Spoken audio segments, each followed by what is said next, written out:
ಆತ್ಮೀಯ ವೀಕ್ಷಕರೇ, Royson creations YouTube ಚಾನಲ್ಗೆ ನಿಮಗೆ ಸ್ವಾಗತ. ಇಂದಿನ ಈ ವಿಡಿಯೋದಲ್ಲಿ 10ನೇ ತರಗತಿಯ ಪ್ರಥಮ ಭಾಷೆ ಕನ್ನಡ ವಿಷಯದ ಕಳೆದ ವರ್ಷದ ಆನ್ಸರ್ ಬುಕ್ಲೆಟನ್ನು ನಾನು ನಿಮ್ಮ ಜೊತೆ ಶೇರ್ ಮಾಡ್ತಾ ಇದ್ದೀನಿ. ಸೊ 100ಕ್ಕೆ 100 ಅಂಕಗಳನ್ನು ಗಳಿಸಿರುವ ವಿದ್ಯಾರ್ಥಿಯ ಒಂದು ಆನ್ಸರ್ ಬುಕ್ಲೆಟ್ ಆಗಿರ್ತದೆ ಮಕ್ಕಳ.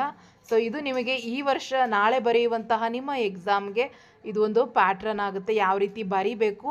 ಸೊ ಆ ಒಂದು ಸ್ಟೂಡೆಂಟ್ ಯಾವ ರೀತಿ ಬರೆದಿದ್ದರಿಂದ 100ಕ್ಕೆ 100 ಅಂಕಗಳನ್ನು ಗಳಿಸಿದ್ದಾರೆ ಅನ್ನೋ ಐಡಿಯಾ ಸಿಗ್ತದೆ ಮಕ್ಕಳ. ಹಾಗಾಗಿ ವಿಡಿಯೋನ ಪೂರ್ತಿಯಾಗಿ ನೋಡಿ ಇದರ ಉಪಯೋಗವನ್ನು ಪಡೆದುಕೊಳ್ಳಿ ಮಕ್ಕಳ. ಸೊ ಮೊದಲನೇದಾಗಿ ನೀವು ನಿಮ್ಮ ಕೈಗೆ ಆನ್ಸರ್ ಬುಕ್ಲೆಟನ್ನು ಕೊಟ್ಟಾಗ ಸೊ ನಿಮ್ಮ ನೋಂದಣಿ ಸಂಖ್ಯೆಯನ್ನು ನೀವು ಹಾಕಬೇಕಾಗ್ತದೆ ಮಕ್ಕಳ. ಸೊ ಫಸ್ಟ್ ಇಲ್ಲಿ ನೋಂದಣಿ ಸಂಖ್ಯೆಯನ್ನು ಹಾಕಿ, ಈ ಜಾಗದಲ್ಲಿ ನಿಮ್ಮ ನೋಂದಣಿ ಸಂಖ್ಯೆಯನ್ನು ಹಾಕಬೇಕು. ನೆಕ್ಸ್ಟ್ ನೀವು ಯಾವ ಮಾಧ್ಯಮ, ಕನ್ನಡ ಮಾಧ್ಯಮ ಆದರೆ ಕನ್ನಡ ಮಾಧ್ಯಮ, ಇಂಗ್ಲೀಷ್ ಆದರೆ ಇಂಗ್ಲೀಷ್ ಮೀಡಿಯಮ್, ಸೊ ಇಲ್ಲಿ ನೀವು ಮೆನ್ಷನ್ ಮಾಡಬೇಕು.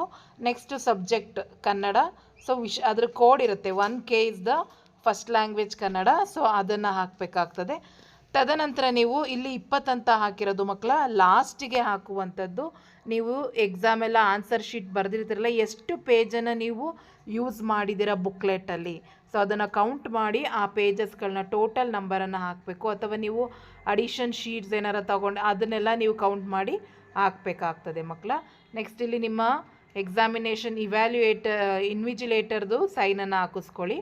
ಸೊ ಇದು ನೋಡಿ, ಆ ಮಗು 100ಕ್ಕೆ 100 ಅಂಕಗಳನ್ನು ಗಳಿಸಿರುವಂಥದ್ದು. ಸೊ ಹಾಗಾಗಿ ನಾವು ಈ ಆನ್ಸರ್ ಬುಕ್ಲೆಟ್ನ ನೋಡ್ತಾ ಹೋಗೋಣ, ಯಾವ ರೀತಿ ಆ ಸ್ಟೂಡೆಂಟ್ ಆನ್ಸರನ್ನು ಬರೆದಿದ್ದಾರೆ ಅಂತ. ಸೊ ಈಗ ನಾವು ಕನ್ನಡದಲ್ಲಿ ಫಸ್ಟ್ ಮೇನ್ಗೆ ಹೋದರೆ 6 ಮಲ್ಟಿಪಲ್ ಚಾಯ್ಸ್ ಕ್ವಶನ್ಸ್ ಇರುತ್ತೆ. ಸೊ ಅದು ನಿಮಗೆ ಗೊತ್ತಿದೆ.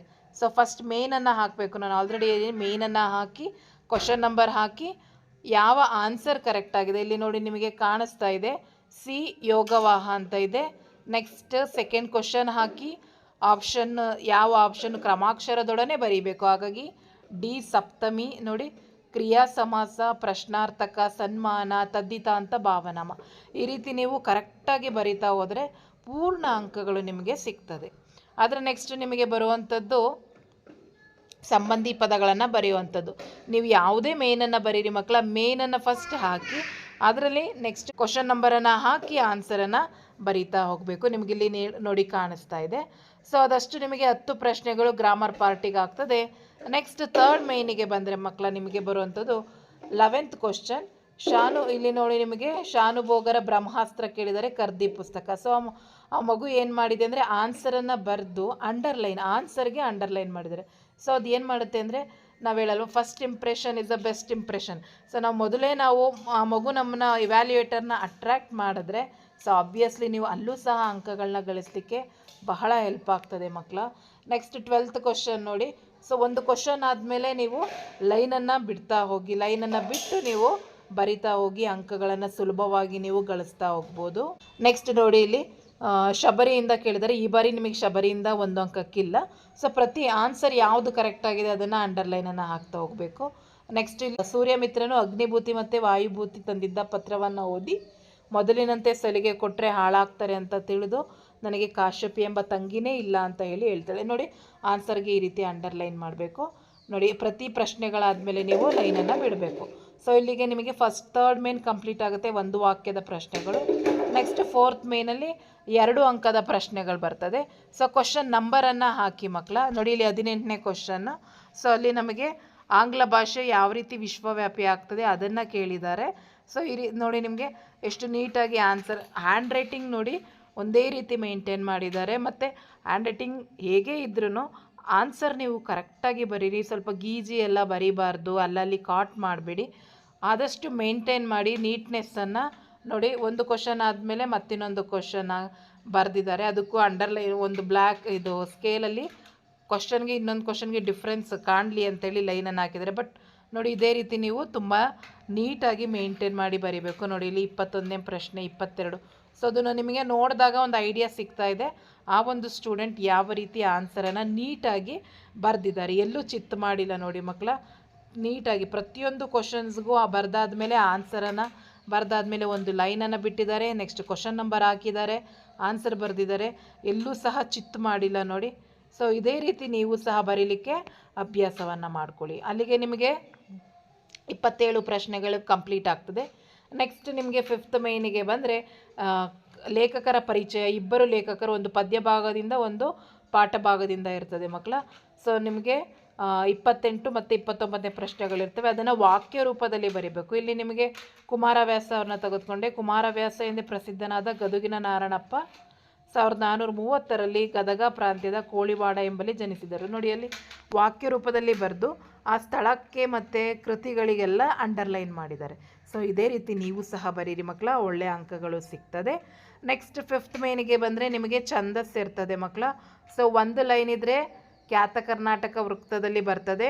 ಅದರಲ್ಲೂ ಸಹ ಮೊದಲನೇ ಅಕ್ಷರ ಲಘುವಿಂದ ಬಂತು ಅಂದರೆ ಚಂಪಕಮಾಲ ವೃತ್ತ, ಗುರುವಿಂದ ಬಂದರೆ ಉತ್ಪಲಮಾಲ ವೃತ್ತ. ಅಟ್ಲೀಸ್ಟ್ ಅಷ್ಟನ್ನಾದರೂ ನೆನ್ಪಿಟ್ಕೊಳ್ಳಿ. 2 ಲೈನ್ ಇದ್ದರೆ ಕಂದಪದ್ಯ, 3 ಲೈನ್ ಇದ್ದರೆ ಷಟ್ಪದಿಗಳು ಬರ್ತದೆ. ಓಕೆನಾ?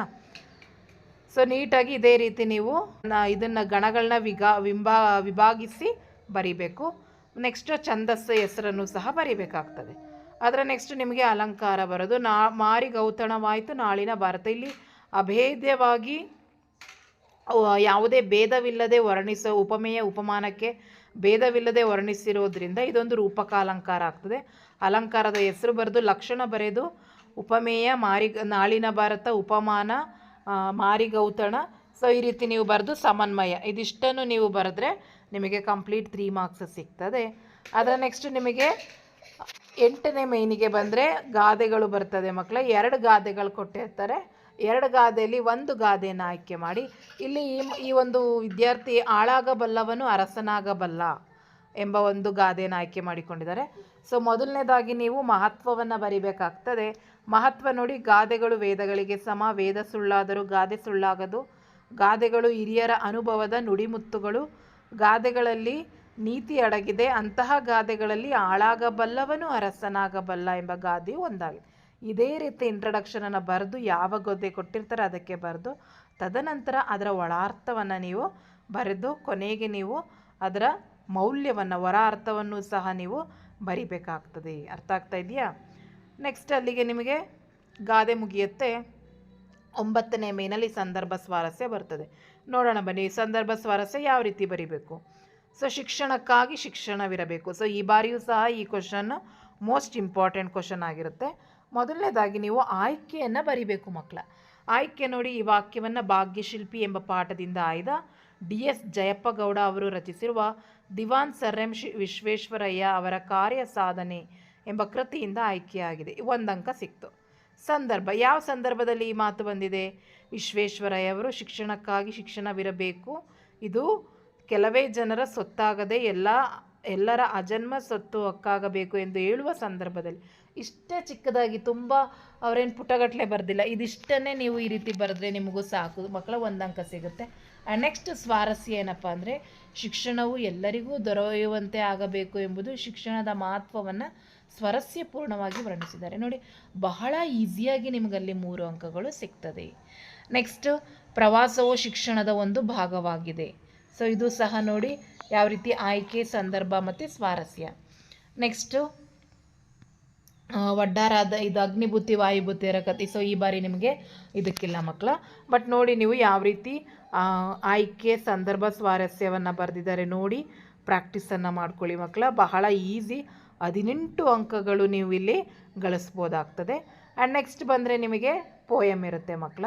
ಸೊ 4 ಲೈನು ಹೋದ ಬಾರಿ ಹಳೆಗನ್ನಡ ಕೊಟ್ಟಿದ್ರು ನೋಡಿ, ಆ ಮಗು ತುಂಬ ನೀಟಾಗಿ ಬರೆದು ಯಾವುದೇ ಮಿಸ್ಟೇಕ್ ಇಲ್ಲ, 4 ಅಂಕ ಸಿಕ್ಕಿದೆ. ಆ್ಯಂಡ್ ಅದರ ನೆಕ್ಸ್ಟ್ ನಿಮಗೆ ಬರುವಂಥದ್ದು ಸ್ವಾರಸ್ಯವನ್ನು ಬರಿಬೇಕು. ಸೊ ಅಲ್ಲಿ ನಮಗೆ ಕೊಟ್ಟಿದ್ದು ಹಲಗಲಿಯ ಬೇಡರು ಪದ್ಯದಿಂದ ಕೊಟ್ಟಿದ್ದು ಆಯ್ಕೆಯನ್ನು ಬರೆದಿದ್ದಾರೆ. ಅದರ ಭಾವಾರ್ಥವನ್ನು ಬರೆದು ಮೌಲ್ಯವನ್ನು ಬರೀಲೇಬೇಕು ಮಕ್ಕಳು. ಅಷ್ಟು ಬರೆದ್ರೆ 4 ಅಂಕ. ಆ್ಯಂಡ್ ನೆಕ್ಸ್ಟ್ 12th ಮೇನನ್ನು ಹಾಕಿ ಕ್ವಶನ್ ನಂಬರ್ 41. ಸೊ ಅಲ್ಲಿ ನಮಗೆ ಇಲ್ಲಿ ಈ ಬಾರಿ ಶಬರಿಯ ಬಗ್ಗೆನೇ ಕೇಳುವಂಥದ್ದು, ಶಬರಿ ಪಾಠದಿಂದಲೇ ಕೇಳುವಂಥದ್ದು ಮಕ್ಕಳ. ಸೊ ನೋಡಿ ಇದೇ ರೀತಿ ಬರೆಯೋದನ್ನು ಅಭ್ಯಾಸ ಮಾಡ್ಕೊಳ್ಳಿ, 4 ಅಂಕಗಳು ಸಿಗ್ತದೆ. ನಾಳೆ ನಿಮ್ಮ ಎಕ್ಸಾಮ್ಗೆ ಇದೊಂದು ಬಹಳ ಯೂಸ್ಫುಲ್ ಆಗುತ್ತೆ ಮಕ್ಕಳ, ಈ ಒಂದು ಆನ್ಸರ್ ಬುಕ್ಲೆಟು. ಹಾಗಾಗಿ ಪ್ರಾಕ್ಟೀಸ್ ಮಾಡ್ಕೊಳ್ಳಿ. 2 ಕ್ವಶನ್ ಆನ್ಸರ್ಸ್ ಇರ್ತದೆ, ನೀಟಾಗಿ ಬರೀರಿ, 8 ಅಂಕ ಸಿಗುತ್ತೆ. ಆ್ಯಂಡ್ ತದನಂತರ ಅಪಠಿತ ಗದ್ಯ ಅಂದರೆ ಪ್ಯಾಸೇಜ್ ಕೊಟ್ಟಿರ್ತಾರೆ, 2 ಆನ್ಸರ್ ಬರಿಬೇಕು ಮಕ್ಕಳ, 4 ಅಂಕ. ಸೊ ಅದಂತೂ ಬಹಳ ಈಸಿಯಾಗಿದೆ, ನೀವು ಬರಿಬೋದು. ಆ್ಯಂಡ್ ನೆಕ್ಸ್ಟ್ ಲಾಸ್ಟಿಗೆ ಬಂದರೆ ಲೆಟರ್ ರೈಟಿಂಗ್ ಇದೆ. ಸೊ ನೀವು ಯಾವುದನ್ನಾದರೂ ಆಯ್ಕೆ ಮಾಡ್ಕೊಳ್ಳಿ. ಸೊ ವ್ಯಾವಹಾರಿಕ ಅಥವಾ ಖಾಸಗಿ ಪತ್ರ. ಸೊ ವ್ಯಾವಹಾರಿಕ ಪತ್ರ ಬರೆಯೋದಾದರೆ ದಿನಾಂಕ, ಸ್ಥಳ ಹಾಕಿ ಇಂದ ಅವರೇ ಅಡ್ರೆಸ್ ಕೊಟ್ಟಿರ್ತಾರೆ, ಇವರಿಗೆ ಅಂತ ಹಾಕಿ ಮಾನ್ಯರೇ ವಿಷಯ ಬರೆದು ಕೊನೆಗೆ ವಂದನೆಗಳೊಂದಿಗೆ ಇಂತಿ ತಮ್ಮ ವಿಶ್ವಾಸಿ ಹಾಕಿ ಹೊರ ವಿಳಾಸ ಇವರಿಗೆ ಇಂದ ಎರಡನ್ನೂ ಪೂರ್ತಿಯಾಗಿ ಬರಿಬೇಕು ಮಕ್ಕಳೇ. ಇದೇ ರೀತಿ ನೀವು ನೋಡಿ ನಿಮಗೂ ಇದೊಂದು ಐಡಿಯಾ ಸಿಗುತ್ತೆ. ಇದೇ ರೀತಿ ಬರೆದ್ರೆ ನಿಮಗೆ ಕಂಪ್ಲೀಟ್ ಅಂಕಗಳು ಸಿಗ್ತದೆ. ಆ್ಯಂಡ್ ಲಾಸ್ಟ್ ಮೇನಿಗೆ ಬಂದರೆ ನಿಮಗೆ ಒಂದು ಎಸ್ಸೆ ರೈಟಿಂಗ್ ಇರ್ತದೆ ಮಕ್ಕಳ, ಹೌದಾ? ಸೊ ಎಸ್ಸೆ ರೈಟಿಂಗ್ ಇರೋದ್ರಿಂದ ಇಲ್ಲಿ ನಮಗೆ ತ್ಯಾಜ್ಯ ವಸ್ತುಗಳ ನಿರ್ವಹಣೆ ಕೊಟ್ಟಿದ್ದಾರೆ. ಫಸ್ಟು ಪೀಠಿಕೆ ಬರೀರಿ ನೋಡಿ, ಪೀಠಿಕೆ ಅಂತ ಬರೆದು ಎಷ್ಟು ನೀಟಾಗಿ ಬರೆದಿದ್ದಾರೆ. ನೆಕ್ಸ್ಟು ವಿಷಯ ನಿರೂಪಣೆ, ಉಪಸಂಹಾರ. ಸೊ ಇದಿಷ್ಟು ಬರೆದ್ರೆ ಮಕ್ಕಳ ನಿಮಗೆ ಈಸಿಯಾಗಿ ಔಟನ್ನು ಗಳಿಸ್ಕೊಳ್ಳೋದು ಬಹಳ ಈಸಿ ಆಗ್ತದೆ ಮಕ್ಕಳ. ಸೊ ನಾಳೆ ಎಕ್ಸಾಮ್ಗೆ ಹೋಗ್ತಿದ್ರೆ ಇದನ್ನು ಒಂದು ಬಾರಿ ಚೆಕ್ ಮಾಡಿ ಯಾವ ರೀತಿ ಬರೆಯೋದು ಅಂತ ಐಡಿಯಾ ಸಿಗುತ್ತೆ ಅಂತ ಹೇಳ್ತಾ ವಿಡಿಯೋ ಎಂಡ್ ಮಾಡ್ತಾಯಿದ್ದೀನಿ. Thank you and all the best for your exam.